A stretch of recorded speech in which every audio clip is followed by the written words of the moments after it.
اعوذ باللہ من الشیطان الرجیم بسم اللہ الرحمن الرحیم۔ شروع اللہ کے بابرکت نام سے جو بڑا مہربان اور نہایت رحم کرنے والا ہے۔ پیارے دوستوں، السلام علیکم۔ کہتے ہیں کہ ملک الموت نے بارگاہ رب العزت میں عرض کی ہے، اے مولا کریم، میں نے کروڑوں لوگوں کی جانیں قبض کی ہیں، مگر دو جانیں ایسی ہیں جنہیں قبض کرتے وقت مجھے بڑا ہی صدمہ اور افسوس ہوا ہے۔ میں نے تیرے حکم کی تکمیل ضرور کی مگر نہایت ہی دکھ کے ساتھ، اور وہ دو ایک ماں اور ایک بیٹا تھا۔ واقعہ کچھ اس طرح سے ہے کہ ایک جہاز غرق ہو گیا تھا اور ایک عورت اپنے شیرخوار بچے کے ساتھ ایک تختے کا سہارا لینے میں کامیاب ہو گئی۔ تختہ دریا میں بہہ رہا تھا اور ماں اور بیٹا اس پر سوار تھے۔ اے مولا کریم، اچانک تیرا حکم ہوا اور میں نے ماں کی جان اس تختے پر نکال لی۔ میرے لیے پریشان کن بات یہ تھی کہ ماں مر چکی ہے، اب بچے کا کیا حشر ہوگا۔ بچہ ایک ٹوٹے ہوئے تختے پر سوار ہے اور تختہ ہر آنے والی لہروں سے ٹکرا رہا ہے جو کسی وقت بھی کسی تیز لہر کی زد میں آ کر الٹ سکتا ہے۔ بچے کے لیے نہ خوراک کا انتظام ہے، نہ کسی نگران کا بندوبست ہے۔ دریا کے کنارے دھوبی کپڑے دھو رہے تھے۔ اچانک کسی کی اس بچے پر نظر پڑی تو تختے کو کھینچ کر لائے۔ وہ سب بڑے حیران ہوئے کہ ماں مر چکی ہے، بچہ بے یار و مددگار تخت پر زندہ سلامت موجود ہے۔ وہ لوگ اس بچے کو اپنے سردار کے پاس لے گئے۔ سردار بیچارہ بے اولاد تھا۔ سردار خوبصورت بچہ دیکھ کر اس پر اس کا دل آ گیا اور سردار نے اس بچے کو اپنی نگرانی میں لے کر اسے بیٹا بنا لیا۔ یہ بچہ 8-9 سال کی عمر کا تھا کہ اپنے ساتھی بچوں کے ساتھ کھیل رہا تھا۔ اتنے میں بادشاہ وقت کی سواری کی آمد کا شور سن کر سب لوگ ادھر ادھر بھاگ گئے، مگر یہ بچہ سڑک پر اکیلا کھڑا رہا۔ بادشاہ کی سواری گزر گئی، اس کے پیچھے اس کا عملہ پیدل آ رہا تھا۔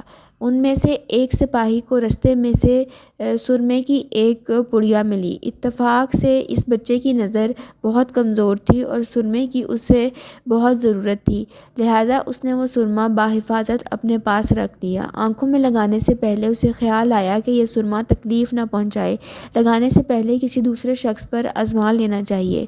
قریب ہی وہ بچہ کھڑا تھا، اس نے اس بچے پر آزمانا چاہا۔ بچے نے سرما اپنی آنکھوں میں لگا لیا، مگر جوں ہی سرما اس نے لگایا، اسے زمین کی تہہ میں موجود چیزیں بھی نظر آنے لگیں۔ اس نے دیکھا کہ زمین کے اندر بہت سے خزانے پوشیدہ ہیں۔ بچہ ہوشیار تھا، اس نے چیخنا چلانا شروع کر دیا کہ سرما لگانے کی وجہ سے میری آنکھوں میں سخت تکلیف ہو گئی ہے۔ وہ لوگ سرمے کی پڑیا گرا کر چلے گئے۔ بچہ سرمے کی پڑیا اٹھا کر گھر پہنچا اور خوشی خوشی باپ کو سارا واقعہ سنا دیا۔ سردار بڑا ہی خوش ہوا۔ باپ نے کہا، ہمارے پاس آدمی بھی ہیں اور گدھے بھی ہیں، تم سرما لگاؤ، میں تمہارے ساتھ چلتے ہیں، جہاں کہیں خزانہ پاؤ ہمیں بتاؤ، ہم نکال لیں گے۔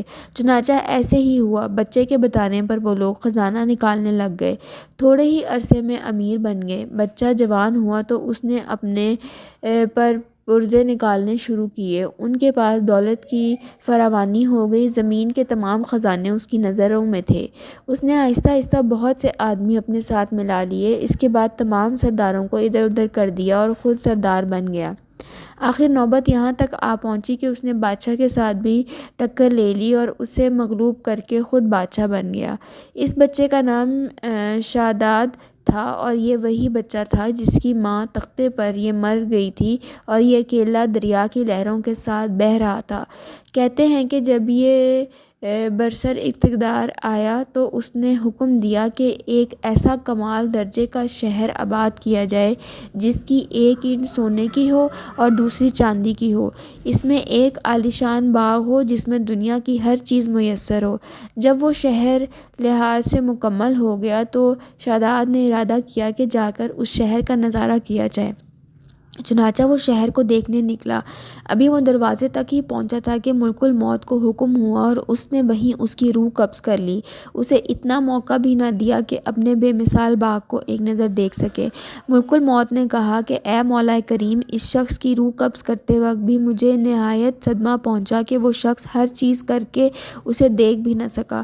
اللہ تعالیٰ نے فرمایا، یہ وہی بچہ ہے جس کی ماں تختے پر مر گئی تھی اور اس پر تجھے ترس آیا تھا۔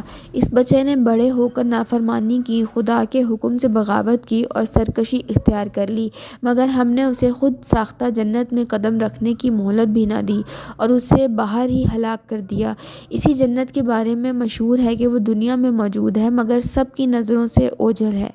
امیر معاویہ رضی اللہ عنہ کے زمانے میں ایک صحابی رضی اللہ عنہ کا اونٹ گم ہو گیا تو وہ اونٹ کی تلاش میں کہیں اس علاقے میں جا پہنچا تو اللہ تعالیٰ نے اسے وہ سب کچھ دکھلا دیا۔ وہ صحابی وہاں کی کوئی نشانی بھی ساتھ نہ لایا تھا۔